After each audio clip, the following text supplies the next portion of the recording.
Hi, my name is Paul Cherry.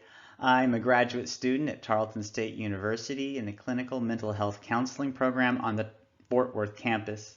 I'm here to talk about my research into running to recovery, ultra-marathon running as an adjunct to substance abuse treatment. This is important because substance abuse disorder is an increasing epidemic in the United States, where approximately 16% of the population meet the criteria for disorder and accounting for approximately 25% of all death. The relapse rate for substance use disorders between 40 and 75%. Of course, this depends on post-treatment plans and the comorbidity of other mental health disorders. So with such a high percentage of relapse associated with some of the best therapy available, it warrants a study on adjunct methods to increase the likelihood of a successful sobriety. Alcohol use disorder is rarely treated, and so are many of the other substance use disorders. And those who are treated have a high rate of relapse. Empirical research on Alcoholics Anonymous, these peer support models, has shown little effect, and it's important that counselors use empirically derived therapies. There has been a shift in the last 20 years from a peer support model for addiction recovery to approaches derived from scientific evidence. There is some support showing that scientifically derived therapies work pretty well in conjunction with Alcoholics Anonymous. But Alcoholics Anonymous on its own has shown such a high relapse rate that it's very important that we look at other adjunct possibilities to traditional therapies.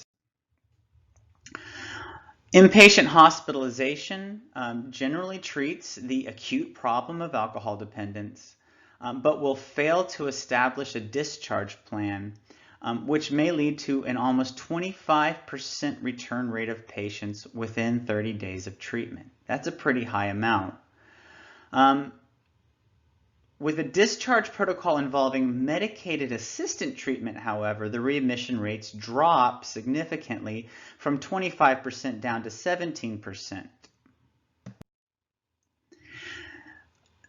There's something going on inside of our brains when we're using any type of substance, and that can be anything from alcohol to heroin to caffeine to nicotine.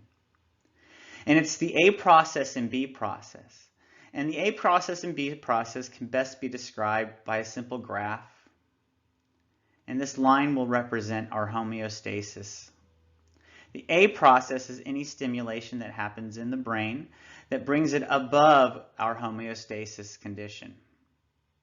The B process is our brain's attempt to bring everything back to homeostasis levels. So we're talking about if our dopamine or any neurochemical is spiked up here, our B process will attempt to reduce that spike to bring it back down. And in doing so, it'll often drop it below our homeostasis level so that our bodies then react to bring it back up to that norm. Then when it's spiked again, our B process brings it back down, and then we go back to homeostasis norm.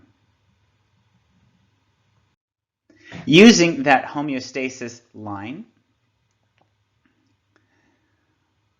with the A process and B process, what's important is our brains are really good at learning patterns. So if we have established a pattern of drug use in any way, our brains will start to see the pattern and begin to react before we actually ingest the drug. So think about your morning cup of coffee, our caffeine. We start the morning already pretty much lower than homeostasis because our B process has already brought the neurochemicals stimulated by the caffeine down. So what we end up having to do is drink the coffee or have the caffeine not to feel the high that we used to feel when we first started doing it, but we do it so that we can bring our bodies back to homeostasis and be back here, and we can live our lives as normal.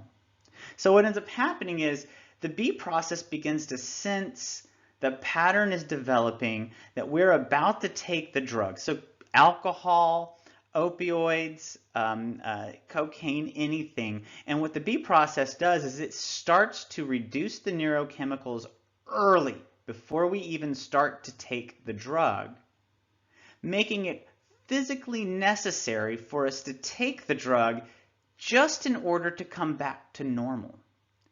So someone who's an addict, they've established this pattern within their brains that it's already bringing them back down to this level that's way below the homeostasis level where they want to be. And so they start to feel irritable, depressed, anxious, angry, any of those emotions. And the only way really they have learned or they know how to bring it back up to this level of homeostasis is to use. If they want that high again, they have to use more. And what's very important to keep in mind is that the drug use does not create any new sensation. It just enhances the already existent processes in our brains. This becomes very important when we want to start talking about using exercise or running an ultramarathon as an adjunct to substance use treatment. So there has been studies where it showed that moderate to vigorous physical activity has been shown to have a similar effect to brain chemistry as substance use. Remember, the substance doesn't bring anything new to the brain. It just enhances what's already there. And exercise has been shown to be effective as an adjunct to substance abuse treatment. So let's define our terms. An ultramarathon is anything greater than a marathon. Traditional distances for the ultramarathon include a 50-kilometer race, which is 31 miles. Then it moves up to a 50-mile race. Then it moves up to a 100-kilometer race, which is 62 miles. And then the gold standard of ultramarathon races is a 100-mile race. And there's races in between those distances. There can be 35-mile races, 30-mile races, 70-mile, 60-mile races. They run everywhere. I mean, 200-mile races, 250-mile races, 24-hour races, 48-hour races. All of these are ultramarathons. All of them are extreme. All of them require an immense amount of endurance, and a lot of it is mental.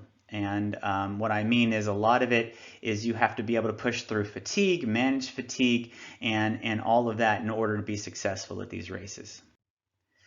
The hypothesis that I'm using is that clients who engage in ultramarathon events who are also in substance abuse recovery will perceive that their involvement in ultramarathon running is essential to their recovery.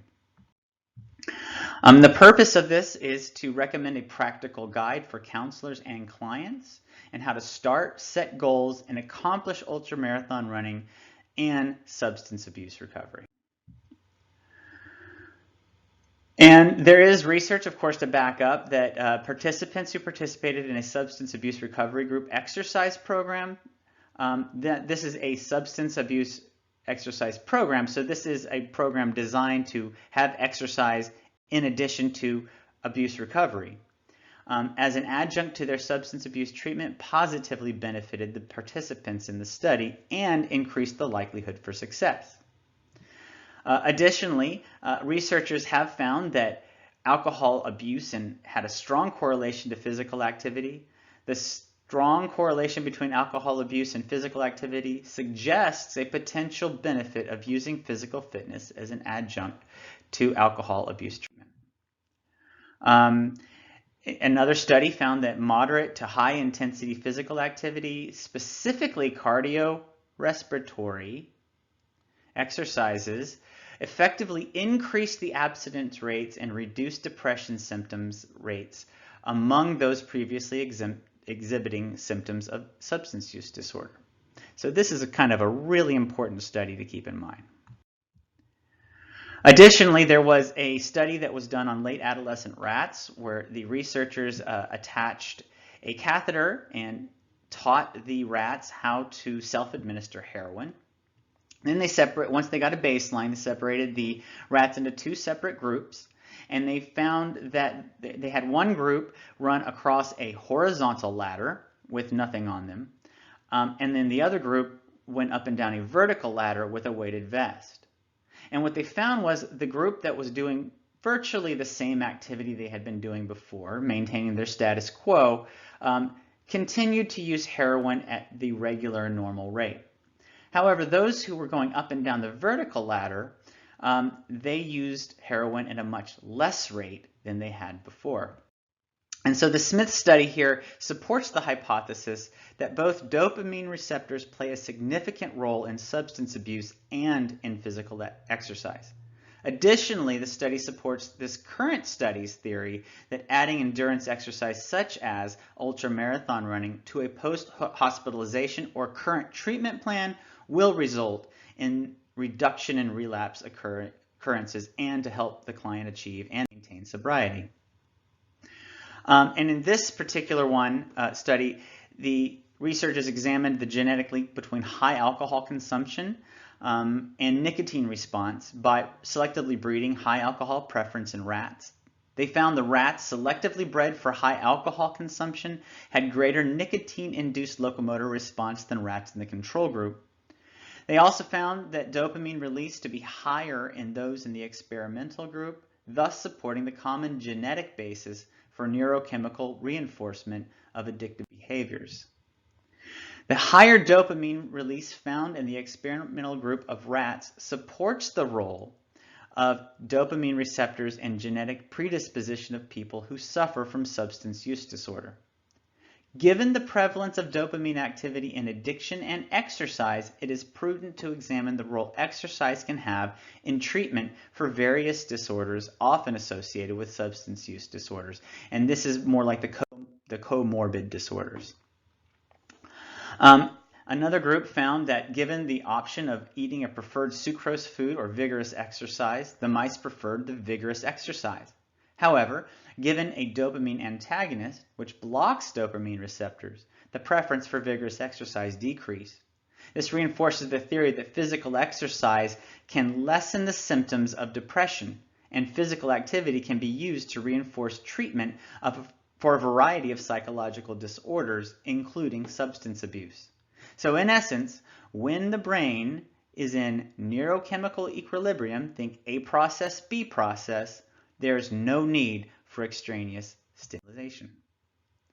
If drug use and exercise act on dopamine in the same manner, then using exercise over continued drug use, including the abused substance or psychopharmaceuticals, could have potentially a long-lasting positive impact on the client's recovery.